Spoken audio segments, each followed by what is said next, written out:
আপুনি নিজে চাওক, এতিয়া বিজেপি দলৰ যিটো নেৰেটিভ চলি আছে সেইটো সময়ত তিনিচুকীয়া জিলাত কংগ্ৰেছৰ অবজাৰ্ভাৰ কোন যাব লাগে?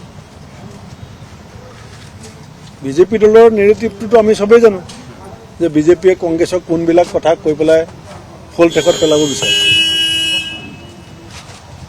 আপুনি তাৰপাছত ডিব্ৰুগড় তিনিচুকীয়ালৈ অবজাৰ্ভাৰ কোন গৈছে, টিকেট কাক কোন, আপোনালোকে নামবিলাক উলিয়াই ল'ব। উত্তৰ প্ৰদেশৰ পৰা আহিছে যে ইমৰান মাছুদ। আপুনি মই ইমৰান মাছুদ ডাঙৰীয়া যোৱাটো মই তেখেতৰ গাত দুখ নিদিওঁ, সেইটো আমাৰ অসমৰ পৰাহে ক'ব লাগিব যে আপুনি ধুবুৰীলৈ যাওক আৰু ৰেকিব বৰপেটালৈ যাওক।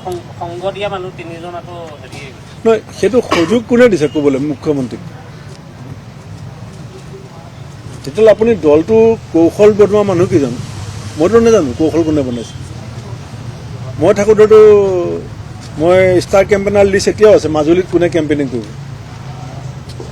মই যেতিয়া লুৰিণ গগৈ ডাঙৰীয়াৰ দলৰ চিত্ৰ পাটোৱাৰীক আমি মাজুলীত প্ৰাৰ্থী দিছিলোঁ, চিত্ৰ বসুমতাৰীক যেতিয়া প্ৰাৰ্থী দিছিলোঁ, সেইখন ষ্টাৰ কেম্পেইনাৰ লিষ্ট আপোনালোকৰ হাতত ওলাব, চাব মই কাক কাক দিছোঁ কাক কাক দিয়া নাই। মই গতিকে ৰাজনীতিক যিধৰণে এটা দলে এটা আগ্ৰাসী ৰাজনৈতিক চৰকাৰ থকা দলৰ বিৰুদ্ধে যুঁজিব লাগে, তাত যিবিলাক কৌশল ল'ব লাগে, সেই কৌশলবিলাক ভুল হোৱা বুলি মই সমালোচনা কৰিছোঁ। আৰু তাৰ কাৰণে কেন্দ্ৰীয় নেতৃত্বই সেইবিলাক চাইছে, মোক পদত্যাগ পত্ৰ উঠাই ল'বলৈ কৈছে, কিন্তু মোৰ অভিযোগবিলাকৰ সম্পৰ্কত একো উত্তৰ দিয়া নাই।